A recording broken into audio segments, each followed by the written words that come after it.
Reka hasubire ndabaha ikaze mwese shuti banywanyi bacu mukunda kandi mugakurikira amakuru n'ibiganiro dutambutsa kuri chaîne yanyu ari nayo yacu Isange TV. Chaîne ibashikiriza amakuru n'ibiganiro biba bigezweho kandi biba byakora amatoza muri rw'ikirundi. Ndabahaye mwiriwe abandi ndabahaye mwaramutse bivanye naho mperereye. Iri ni iteka n'umunezero ntangire by'usubira kuba namwe banywanyi bacu mubana natwe amakuru n'ibiganiro tubandanya gushikiriza amakuru n'ibiganiro biba bigezweho kandi biba byakora amatohoza. Reka rero nkengurukire mwese mudukurikira muri mu ncungararo igize igihugu cyacu Burundi, abadukurikira bari mu bihugu bibanyi ndetse n'abari mu makungu kuri mwese ndabahaye kaze mu makuru yacu yo kuri iyi saha. Amakuru abayiri wavugwa mu bisata bitandukanye haba muri politiki, mu nkino, mu ndero, nk'iperereza mu gati y'akaze na muntu mu makungu yakuri ndetse n'andi makuru yose abari karavugwa ijya nino.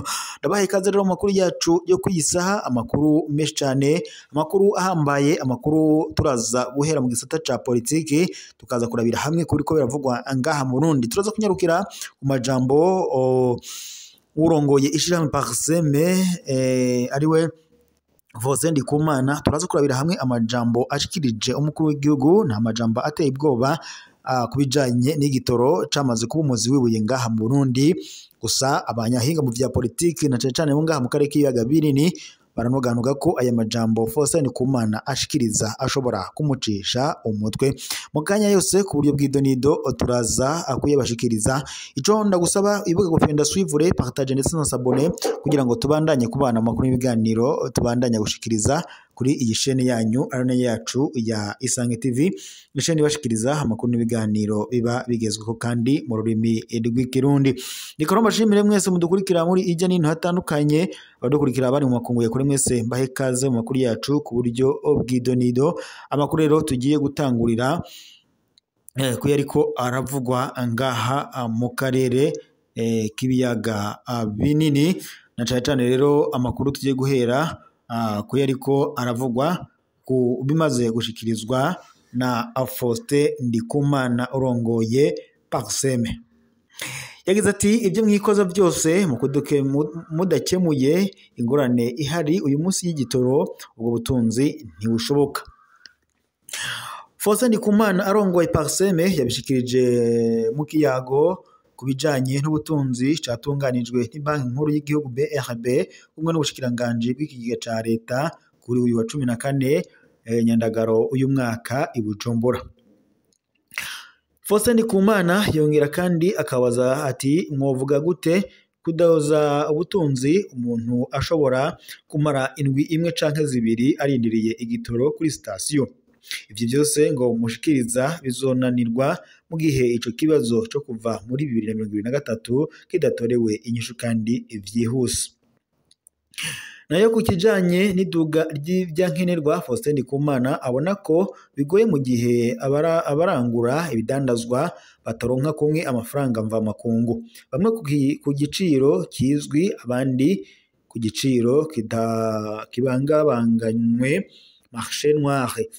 Aha rero abaza ati ibirangurwa hakoreshejwe amafaranga mva makungu yabonetse ku giciro kizwi bingana gute, naho mu biharuro ni ibidandazwa bingana gute birangurwa hakoreshejwe amafaranga mva makungu avuye ku isoko ibangabanganwe. Faustin Ndikumana abona kandi ko ibijanye n'amafaranga mva makungu bidapanzwe neza, iduga ry'ibiciro by'ivyankenerwa ngo bizoguma ari ibibazo. Nayo iryo tandukaniro ngo ry'isoko ryirabura ry'amafaranga mva makungu n'igiciro kizwi, Faustin Ndikumana abona ko BRB ariyo yoja ngo iraba ayo mafaranga amabanki yoza iraha ayo mafaranga amabanki y'ubudandaji maze igiciro kigakubahirizwa. Aha avuga ko isoko ibangabanganwe biboneka ko ariyo yiharije ukuvunja ayo mafaranga mva makungu. Naho utanyereraho Musanteri wa komine Matongo aragabisha abarandura ibiti by'icayi aho hamaze kurandurwa ibigera ku bihumbi 70. Ivyo biti by'icayi byaranduwe ku mahegitari 6 mu kiringo c'amezi 3 gusa ku mitumba itandukanye yo mu mazone ya Banga, Ruganza ndetse na Busangana muri iyo komine y'intara ya Butanyerera. byavugiwe mu nama Janviere Kanyana musitanteri wa komine yagiranye n'abaserukira ihinguriro ry'icayi rya Teza muri komine Matongo kuri uyu wa 12 Nyandagaro uyu mwaka.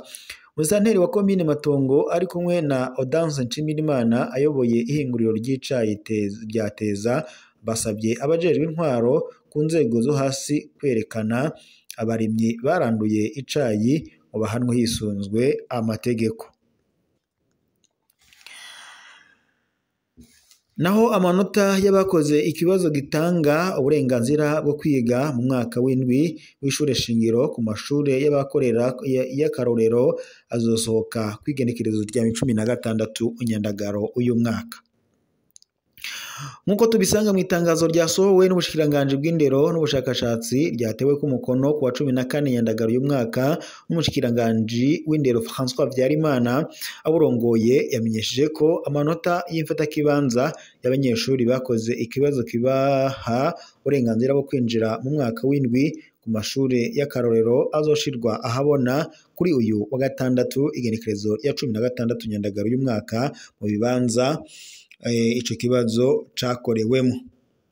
Nkuko bibandanya bimenyeshwa abazoja ngo kuraba amanota yabo ngo ni ukuva igihe c'isaha 1 z'igitondo gushika isaha 10 z'umugoroba mu bibanza bakoreyemwo ico kibazo.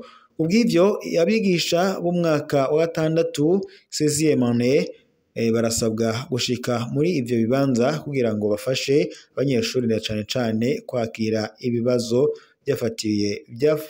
by'abafise amakenga ku manota bahawe.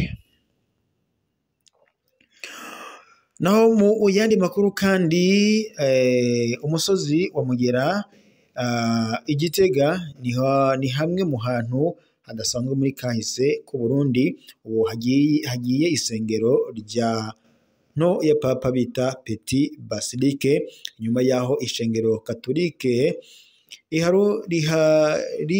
ihagiriye ikibanza ca Bikira Maria. Nkuko bivugwa n'amasoko menshi ya kahise, Imugera wari umusozi nguhezagiwe iyo ngo haru rwimo ushoboye kwahungira yabakize ndetse ngo n'igikoko kiriko kirahigwa kikashika caba gikize. Mu mana ngo za Mugera cari kimwe mu bibanza bamarizagamwo Imana y'u Burundi. Mugera hari n'ikirimba c'umwami w'u Burundi, umwami Ntare Rugamba, ni naho kandi ngo yatangiye umwami Mwezi Gisabo niho nawe yavukiye.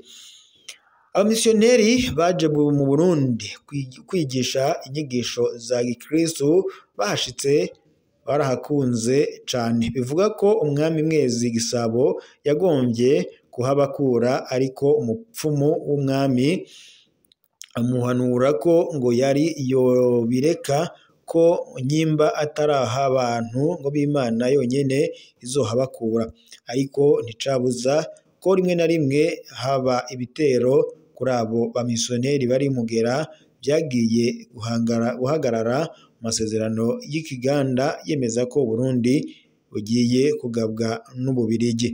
Mwaka w'1958 ingoma y'u Burundi iserukiwe n'umuganwa Rodoviko Rwagasore, ishengero Katolike Imugera ryaharagije Bikira Maria, haba ndetse habaye ikibanza ca Bikira Maria mu Burundi. Buri igenekerezo rya 15 z'ukwezi kwa Nyandagaro Imugera harakoranira abakristo harimwo n'indongozi nkuru z'igihugu ziri mu kwemera kwa Eklezia Katolike mu guhimbaza umunsi wahariwe ibarizwa mu ijuru rya Bikira Maria.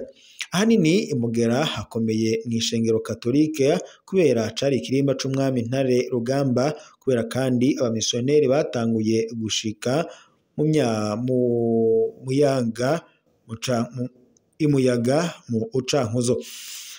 Kuba rero Imugera hagiye kuba ishengero ry'umwungere w'ishengero Katolike vyerekana imigenderanire ikomeye hagati y'u Burundi n'igihugu ca Vatikano kuva mu gihe c'ubukoroni gushika uyu munsi, nk'uko umusesanguzi mu bijanye n'iyobokamana bidushikiriza cyangwa se abisesangura, akabona ko rero ico coba ari ikimenyetso gikomeye kuba hagiye kubakwa iyo shengero, haba ku bakatolike cyangwa se na cyane nyine ku ishengero rya katolike. Ico ni ikintu gikomeye. Murabizi neza ko umushumba wa cyangwa se wa Ecclesia Vaticano Pietro Parolin kuri ubu ngubu ari ngaha mu gihugu cacu c'u Burundi, aho rero ariko arazunguruka imihingo itandukanye agendera abanyagihugu, na cane cane anagendera murabizi neza ko n'ejo bundi yahuye n'umukuru w'igihugu c'u Burundi, bakaganira, na cane cane yanamwemereye kuzomuha ikibanza co kubakamwo ishengero cyangwa se ishengero. Naho mu yandi makuru, iby'umuyagankuba byasiwe Bujumbura, ubusamazi bwa Regideso ngo bwatumye igisagara cose kija mu kaga. Bujumbura, igenekerezo rya 8 Nyandagaro y'umwaka, iminsi irenga 2 iraheze umugwa mukuru w'ubutunzi w'Uburundi utagira umuyagankuba. Icikagurika ry'uwo muyagankuba ryashize igisagara ca Bujumbura mu ngorane zikomeye, bituma ndetse atagikorwa na kimwe gikorwa, bwaba ubuzi butandukanye canke ibikorwa by'abanyagihugu bya buri munsi. Mu bice byose ni urwamo rw'amamashini yatsa umuriro, imirongo y'ahantu hake hari umuyagankuba n'amasura yerekana uburuhe n'umwiheburo. Amabanki, amazu y'idandarizo, y'iyandikiro, ibiro, amadandarizo, hose hahungabanye. Amwe mu mabanki yo yasohoye amatangazo yo gusaba imbabazi abanywanyi bayo, asigura ko adashobora kubandanya afasha abanywanyi bayo kubera kubura umuyagankuba. Mu makaritsiye amwe n'amwe umuyagankuba wacitse kuva kuri uyu wa kane mu gitondo, mu bindi bice uragenda ukagaruka, bigatuma ivyuma by'akazi ibisha. Kuri iyo ngorane, abanyagihugu baragerageza gukora ibyo bashoboye bakoresheje amamashini, ariko uwo muti ntumara kabiri. Ibitoro birakenye, amamashini arapfa, ibiciro bikaba umurengera ku miryango co kimwe no ku mashirahamwe. Amashirahamwe yo guhanahana amakuru biragorana gushiraho ivyuma vyayo, bigatuma ndetse mu bice byinshi bidakunda guhanahana amakuru. Itangazo rya Regideso ryaracerewe. Mu itangazo ryashizwe ahabona kuwa 1 Nyandagaro, Regideso yamenyesheje abanyagihugu ko hashobora kuba icikagurika ry'umuyagankuba hagati y'uwa 4 n'uwa 14 Nyandagaro uyu mwaka. Imvo, ibikorwa biriko birarangurwa ku kirindiro gishasha, nta kindi congerwa ko canke izindi ngingo mperekeza.